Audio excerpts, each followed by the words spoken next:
Gausia committee Bangladesh Dholai union শাখার আয়োজনে আজকের এই গৌসুজ্জামান মুর্শিদে হক সৈয়দ মোহাম্মদ তৈয়ব শাহ রহমতুল্লাহ আলাইহির উরস শরীফ, আজকের এই অনেক লম্বা অনুষ্ঠান। প্রথম অধিবেশন গেল, এখন দ্বিতীয় অধিবেশন চলছে। আজকের এই অনুষ্ঠানে যিনি সভাপতি জনাব শাহাদাত হোসেন, সাবেক চেয়ারম্যান অত্র ধলই ইউনিয়ন পরিষদ এবং গাউসিয়া কমিটি বাংলাদেশ ধলই ইউনিয়ন শাখা। আজকে আমরা হয়তো প্রথমবারের মতো এই অনুষ্ঠান ধন্য হয়েছে আঞ্জুমানে রহমানী আহমদিয়া সুন্নিয়া ট্রাস্টের সেক্রেটারি জেনারেল আলহাজ মোহাম্মদ আনোয়ার হোসেন এই ধলই ইউনিয়ন গাউসিয়া কমিটি আয়োজিত হুজুর কাবলার উরস শরীফে প্রধান অতিথি হিসেবে আলহাজ মোহাম্মদ আনোয়ার হোসেন সাহেব তশরিফ এনেছেন। উপস্থিত সম্মানিত অতিথিবৃন্দ, ওলামা একরাম, বিশেষ করে বন্ধুবর জাহাঙ্গীর আলম চৌধুরী সহ এই প্যান্ডেলে উপস্থিত আমাদের বিভিন্ন বয়সের অত্র এলাকার মুরব্বী, নওজওয়ান, অত্যন্ত জজবাওয়ালা, পরীক্ষিত নবী প্রেমিক, অলি প্রেমিক, সুন্নি মুসলমান, আসসালামু আলাইকুম রহমতুল্লাহ।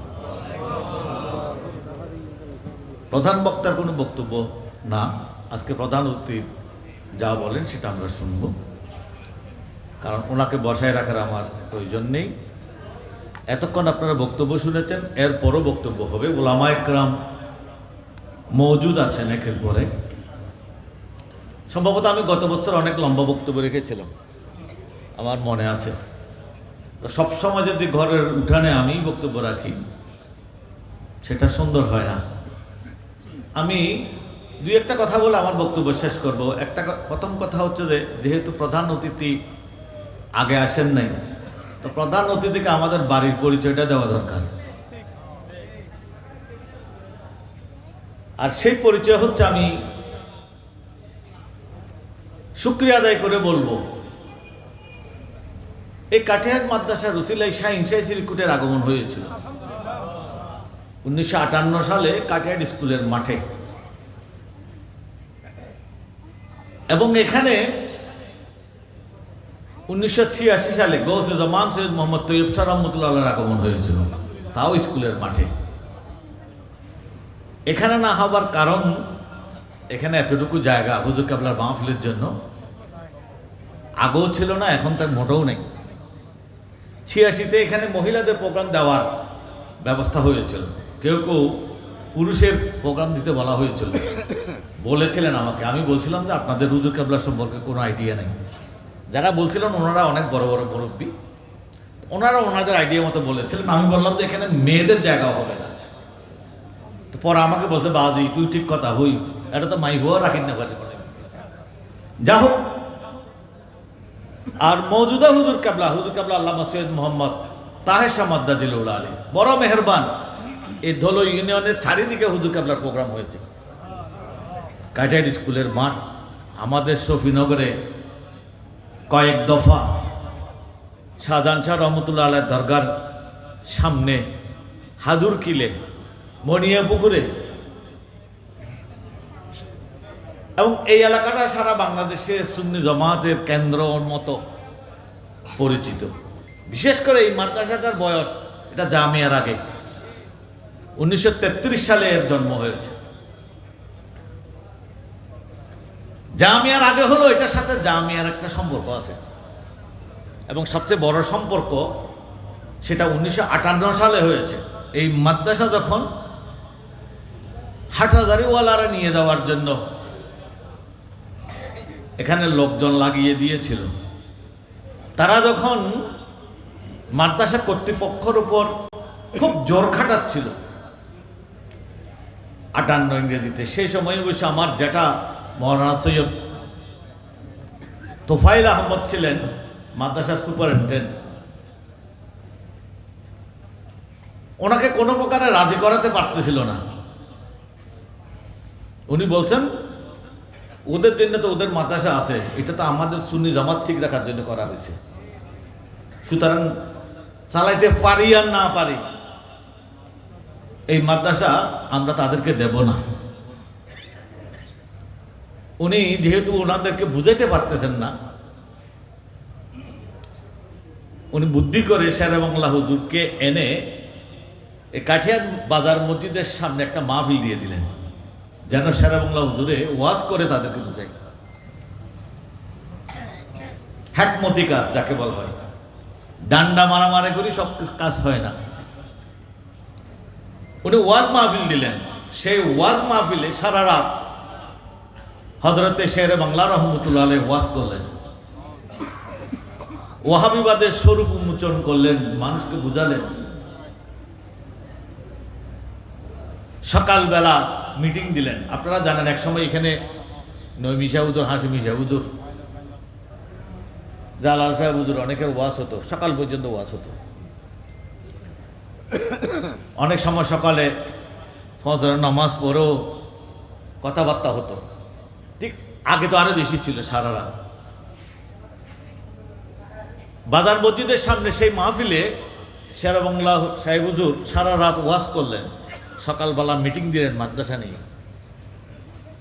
দেখা গেল যে সারা রাত ওয়াজ শোনার পরও যেই লোকগুলো ওকালতি করতেছিল এই মাদ্রাসা দিয়ে দেওয়ার জন্য, ওই লোকগুলো হুজুরের সামনেও বাড়াবাড়ি করতেছে। টাউট সব জায়গায় থাকে। এই টাউটরা এই মাদ্রাসা বিক্রি করতে চেয়েছিল। শেরে বাংলা রহমতুল্লাহ চিন্তা করলেন, আমি সারা রাত ওয়াজ করলাম, অনেক মানুষের জজবা এসে গেছে, কিন্তু যেগুলো ঘুমের ভান করে এদেরকে কেউ ঘুম থেকে ডাকতে পারবে না, এগুলোকে কোনো ওয়াজ হেদায়েত হবে না, হয় নাই। তখন শেরে বাংলা হুজুর আরেক হ্যাকমতি কাজ করলেন। তিনি বললেন, আমি বুঝতে পারছি তোমাদের জন্য পেশোয়ারি সাহেবকে লাগবে। পেশোয়ারি সাহেব মানে সিরিকুটি হুজুর। এ কথা বলতেই সেখানে মাহফিলের মধ্যে যেন সিরিকুটি রহমতুল্লাহ এসে গেছেন, সেই জজবা এসে গিয়েছিল সেখানে। মাহফিলের সভাপতি ছিলেন ডাক্তার টি হোসেন। ডাক্তার টি হোসেন ছিলেন তখন এই ইউনিয়নের চেয়ারম্যান। তখন চেয়ারম্যান বলা হতো না, প্রেসিডেন্ট বলা হতো। ওনার আগে ছিলেন বোধহয় সৈয়দ আব্দুল হাই প্রেসিডেন্ট। উনি চেয়ারম্যানও ছিলেন, আবার শাহী সিরিকুটির মুরিদ ছিলেন। উনি আরো বেশি খুশি হয়ে গেলেন যে হুজুরের দায়িত্ব আমি নেব, আপনারা হুজুর কাবলাকে দাওয়াত দিলে আমি সমস্ত ব্যবস্থা করব। অনেক মুরব্বীরা সেটা জানেন। এই মাদ্রাসার প্রিন্সিপাল তৎকালীন মৌলানা সৈয়দ আবুল বশর সাহেব নিজে আমাকে বলেছেন, আমি ওনার সামনে ঘটনা লিখে রেখেছি যে শাহী সিরিকুট আসবেন এই কথার উপর পুরো কাঠিয়ারের লোকজনের মধ্যে এমন জজবা আসছিল যে যারা এতদিন দালালি করতে আসছিল তাদের কোনো অস্তিত্ব আর থাকলো না। শাহী সিরিকুট এসেছিলেন তখন রাস্তাঘাট ট্রেনেই মানুষের নির্ভর ছিল। হুজুর আসছিলেন ট্রেনে করে, এই রেল স্টেশনে হুজুর শাহী সিরিকুট নেমেছিলেন। কাঠিয়ার রেল স্টেশনও সেই হিসেবে একটা ঐতিহাসিক রেল স্টেশন। এখান থেকে বদলবাড়িতে ডাক্তার টিউশনের বাড়িতে হুজুরকে নিয়ে যাওয়া হয়। সেই দিন শেরে বাংলা হুজুর একটু রাগ করেছিলেন। রাগ করার কারণ ছিল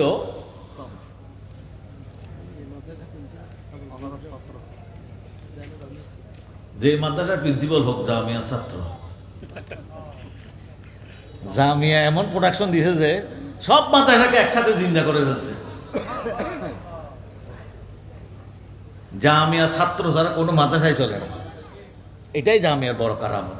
সায়েন্স সিরিকুটি প্রিন্সিপাল সাহেব পরিচয় দিচ্ছে যে ওনাকে বলা হচ্ছে এই মাদ্রাসার প্রিন্সিপাল, তো উনি বলছে আমি আপনাদের মাদ্রাসার ছাত্র। উনি না শুধু, যা হোক আমি মাঝখান দিয়ে কথা বললাম, সেটা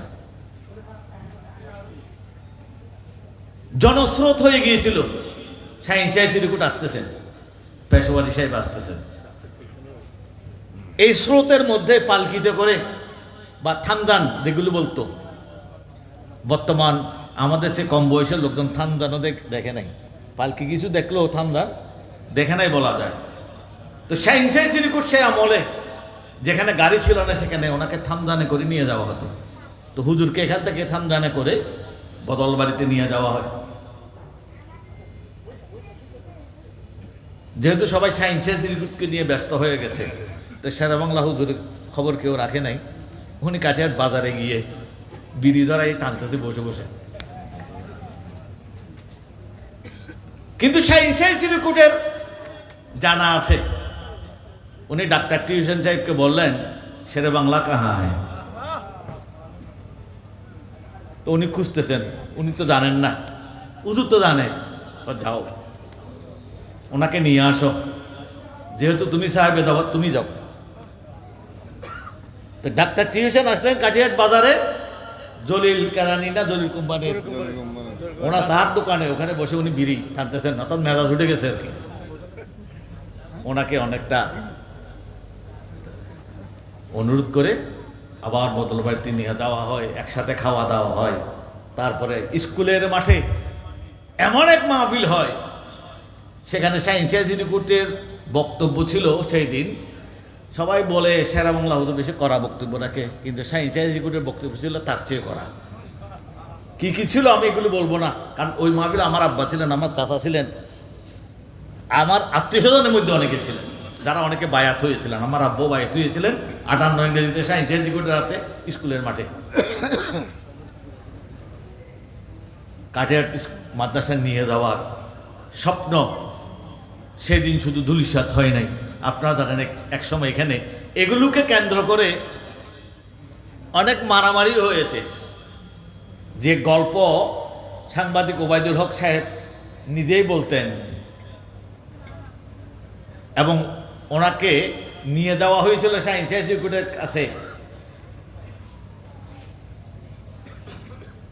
দোয়ার জন্য। ওনার বিরুদ্ধে মামলা হয়েছে এবং শাহিন শাহ চিরকুট দোয়া করলেন, ওদিকে মামলা শেষ হয়ে গেছে। যা হোক, এটা আমি এই মাদ্রাসা এবং 58 ইংরেজিতে এখানে শাহিন শাহ চিরকুট আসা, 58 ছিল শেষ সফর, শাহিন শাহ চিরকুটের শেষ সফরে আসছেন। 86 ছিল তৈয়ব শাহ হুজুরের শেষ সফর, তৈয়ব শাহ হুজুরও 86 সালে এই স্কুলের মাঠে আসছিলেন। তো এই এলাকার মানুষের সাথে ওই উদালিয়া পর্যন্ত, পাহাড়ের গোড়ায় পর্যন্ত হুজুরকার দ্বারা একসময় পাকিস্তান আমলে সফর করেছেন। মফদল আহমদ চৌধুরীর বাড়িতে গেছেন, যে কারণে আজকে এখানে প্রত্যেক বাড়িতে দরবারে চিরকুটের অনেক পুরনো মুরিদ ভক্তরা আছে। আমরা এখানে এমন কোনো মসজিদ নেই যেখানে গিয়ে খতমে গাউসিয়া পড়তাম না। অনেকগুলো জায়গা আমাদের সাথে চাচা মৌলানা সৈয়দ আবুল বশর সাহেবও থাকতেন, বিশেষ করে কাঠিয়ার মসজিদে। তো আপনাদের আজকের অনুষ্ঠান ধন্য হয়েছে। হুজুর কেবলাদের সেই প্রতিষ্ঠানের নির্বাহী যিনি সেক্রেটারি জেনারেল মোহাম্মদ আনোয়ার হোসেন সাহেব এখানে এসেছেন। যদিও বা কাঠিয়ার মাদ্রাসা বলা তো উনি মনে করছেন সালানা জলসা, আমরা বলতাম যে সালানা জলসা না, সালানা ওরস শরীফ। হুজুর কেবলার ওরস শরীফ উপলক্ষে একসাথে ওনার দুই কাছে মাদ্রাসা উনি দেখলেন, যেটার সাথে শাহিন শাহ চিরকুটের স্মৃতি আছে, আর হুজুর কেবলার ওরস শরীফে উনি অংশগ্রহণ করলেন। আর আপনাদের জন্য এই কথা বলে আমার বক্তব্য শেষ। এগুলো বলছি যে আপনাদের জন্য না, প্রধান মেহমানের জন্য। আর আপনাদের আমাদের জন্য এই কথা বলতে চাই, আমাদের দরবারের বৈশিষ্ট্য হচ্ছে সোজাসুজি হিসাব, ফকিরি টকিরি মত করো, সাদা সিধা মুসলমান বন যাও, দিনকে খেদমত করো। এটা হচ্ছে আমাদের দরবারের বৈশিষ্ট্য। সুতরাং এই বৈশিষ্ট্য অনুসারে হযরত کرام আমাদের উপর তখন সন্তুষ্ট হবে, নিজেকে বুজুর্গ হিসেবে জাহির করা না, বুজুর্গদের দেখানো পথে চলা এবং মানুষকে ডাকা, এটা আমার হুজুর কেবলার কাজ। काम करो, दीन को बचाओ, इस्लाम को बचाओ, सच्चा आलेम तैयार करो। सच्चा आলেম তৈয়ার করে এটা মানুষকে দেখানোর জন্য হুজুর বলেন নাই, খোদা রসুলকে রাজি করার জন্য বলছেন। এই জন্য খোদা রসুলের দরবারে সেটা কবুলও হয়ে গেছে। এই কবুল হওয়ার আলামত হচ্ছে যেখানে যাবেন সেখানে জামিয়া ছাত্র পাবেন, মাদ্রাসার প্রিন্সিপাল, মুহাদ্দিস, এই যে একটা কোনো ওয়াজ করছে যে এমনি গহিরা মাদ্রাসার মুহাদ্দিস, ছাত্র হইল জামিয়া। আমরা জামিয়া দেখে দেখে দাওয়াত করছেন এটা না, এটাই খুলুসিয়তের ফল। মাদ্রাসা বানানো হয়, আমি তো বললাম এই মাদ্রাসায় জামিয়ার আগে, কিন্তু এই মাদ্রাসার উপরেও সাইন্স সার্টিফিকেটের এহসান আছে। এখনো সেই এহসান থেকে কেউ খালি নেই। আমাদেরকে নুর আলম সাহেব বহু পুরানো লোক, কোথায় চলে গেছেন, এত বসা ছিলেন, উনিও জামিয়ার ছাত্র। তো যা হোক, আপনাদেরকে আরেকটা বিষয় জানাতে চাই। বাংলাদেশে সুন্নিদের গর্ব করার মতো প্রতিষ্ঠান আঞ্জুমান। এইবার সাবেক শাহ হুজুর সে আঞ্জুমানের জন্য আলাদা শিক্ষা বোর্ড বানিয়ে দিয়েছেন। সেই শিক্ষা বোর্ড থেকে আপনারা জানেন আঞ্জুমানের শত শত মাদ্রাসা আছে। হুজুর কাবলার নির্দেশে একটা প্রশ্ন দিয়ে সব মাদ্রাসায় পরীক্ষা হবে, যেন একটা সরকার পরিচালনা, আঞ্জুমান চালানা, হুকুমত চালানা, এটা হুজুর কাবলার কথা। আঞ্জুমান চালানা বমনে, হুকুমত চালানা, আঞ্জুমান চালানো মানে একটা সরকার চালানো। সরকারের যেমন একটা মাদ্রাসা বোর্ড আছে, আঞ্জুমানের এখন এই বছর থেকে নিজস্ব মাদ্রাসা বোর্ড হয়ে গেছে। আঞ্জুমানের যত মাদ্রাসা আছে একই পোস্টে পরীক্ষা দিবে, শুধু তাই না, জামিয়ার খাতা কাটবে আরেক মাদ্রাসা, ওই মাদ্রাসার খাতা কাটবে জামিয়ায়, যেন কেউ কাউকে খাতির করতে না পারে। সঠিকভাবে লেখাপড়ার মাধ্যমে সচ্চা আলেম তৈয়ার হয়, সেই ব্যবস্থা করে দেওয়া হয়েছে। দাওয়াত খায়, এটা নিয়ে হুজুর কাবলা এবার অনেক গুরুত্বপূর্ণ কর্মসূচি দিয়েছেন। আপনারা হয়তো কেউ কেউ খবর পেয়েছেন, আগামী মঙ্গলবারও আমরা একটা বসতেছি। অলরেডি দাওয়াত খায়রকে সারা দেশে ছড়িয়ে দেওয়ার জন্য নতুনভাবে একটা স্ট্যান্ডিং কমিটি করা হয়েছে আঞ্জুমান থেকে 5 সদস্যের। সেখানে 5 জনের মধ্যে আমাকেও রাখা হয়েছে এবং সে কমিটির একটা মিটিংও হয়েছে, আর একটা মিটিং মঙ্গলবারে। সেখানে ঢাকা থেকেও প্রতিনিধি যুক্ত হবেন। চট্টগ্রাম উত্তরের প্রতিনিধি রাখার জন্য বলা হয়েছে, দক্ষিণের প্রতিনিধি রাখতে বলা হয়েছে। কারণ আমরা 2026 সালকে আর কয়দিন আছে, 1 মাস 8 দিনের মতো আছে। এই 2026কে পুরো বছরকে আমরা দাওয়াতে খায়ের বর্ষ হিসেবে পালন করার জন্য সিদ্ধান্ত নিয়েছি, পুরা বছর। এবং এই পুরো বছর দাওয়াতে খায়ের জন্য কিছু গুরুত্বপূর্ণ কর্মসূচি হাতে নেওয়া হয়েছে। আপনাদেরকে আগাম প্রস্তুতির জন্য এই কথাগুলো বলা হচ্ছে। আগামী জানুয়ারির 1, 2, 3 দিন সকাল 9টা থেকে রাত 9টা পর্যন্ত আলমগীর খানকা শরীফে, বৃহস্পতি, শুক্র, শনি যারা ট্রেনিং নেবেন আগে ভাগে ছুটি টুটি নিয়ে প্রতিষ্ঠান থেকে রেডি হয়ে যান। 3 দিনের মধ্যে ঢুকবেন, আর বাইরে পারবেন না, জুমার জন্য বাইরে বেরোবেন। এই 3 দিনের মুআল্লিম প্রশিক্ষণ হবে এবং এটা এক প্রশিক্ষণ না, বছরে কমপক্ষে ওই দিন আমাদের সেক্রেটারি মহোদয়ের সভাপতিত্বে আঞ্জুমানে মিটিং হয়েছে। 3 দিন ব্যাপী 4টি কমপক্ষে 4টি প্রশিক্ষণ দেওয়া হবে, 3 দিন করে। মুআল্লিমের সংকট এই কারণে দাওয়াতে খায়ের হচ্ছে না, এই অজুহাত যেন আমরা না দেই, সেজন্য মুআল্লিম তৈরি করা হবে। এবং উত্তর জেলার প্রতিনিধিদেরকে বলবো, আমরা যদি উত্তর জেলার দাওয়াতে খায়ের স্বার্থ হাসিল করতে চাই, তাহলে আমরা যাকে তাকে মুআল্লিম যেন না হয়, দরকার নাই। যে আন্তরিক না, যে দাওয়াতে খায়ের করবে না, একটা সনদ নিয়ে চলে যাবে 3 দিনের ট্রেনিং নিয়ে, সে যেন ট্রেনিং করতে না পারে, এই দায়িত্বটা আপনাদেরকেই পালন করতে হবে। তাদেরকেই সিলেকশন করে পাঠাবেন, যে 3 দিন থাকবে, তাদের জন্য আঞ্জুমানের ইনভেস্টমেন্ট থাকবে, অনেক টাকা পয়সার মামলা আছে। তাদেরকে আমরা ট্রেনিং দেবো, ট্রেনিংয়ের পরে কাজে যোগদান করবে এমন মানুষগুলোকে সিলেকশন করে পাঠালে আমরা উত্তর জেলা থেকে কমপক্ষে 30 জন, দক্ষিণ জেলা থেকে 30 জন, মহানগর এলাকা থেকে 40 জন, 100 জন চট্টগ্রাম শহর থেকে, তারপর পার্বত্য চট্টগ্রাম থেকে 3 থেকে 20 জনের মতো ধরছে আপাতত। ঢাকা আসতেছে, তারা যদি বেশি করে সেখান থেকে কিছু দেওয়া হবে। তো সুতরাং এর জন্য আপনারা এখন থেকে প্রস্তুতি নেবেন, আর এই ট্রেনিংগুলো দেখানোর জন্য না, ট্রেনিংগুলো কাজ করার জন্য। তো ভবিষ্যতে আমাদের উপর ওই কাম করো, দিনকে বাঁচাও, দিনকে বাঁচাও, দিন বাঁচানোর জন্য দেখবেন যে নতুন নতুন কর্মসূচি আসতেছে। সেই কর্মসূচির মাধ্যমে দিন জিন্দা থাকবে ইনশাআল্লাহ। আল্লাহ পাক আমাদেরকে খেদমত করতে করতে কবরে যাওয়ার তৌফিক দান করুন। আসসালামু আলাইকুম ওয়া রাহমাতুল্লাহ। সম্মানিত উপস্থিতি, আমাদের প্রধান অতিথির বক্তব্যের পূর্বে সম্মাননার ক্যাশ প্রদান করার জন্য অনুরোধ জানাচ্ছি।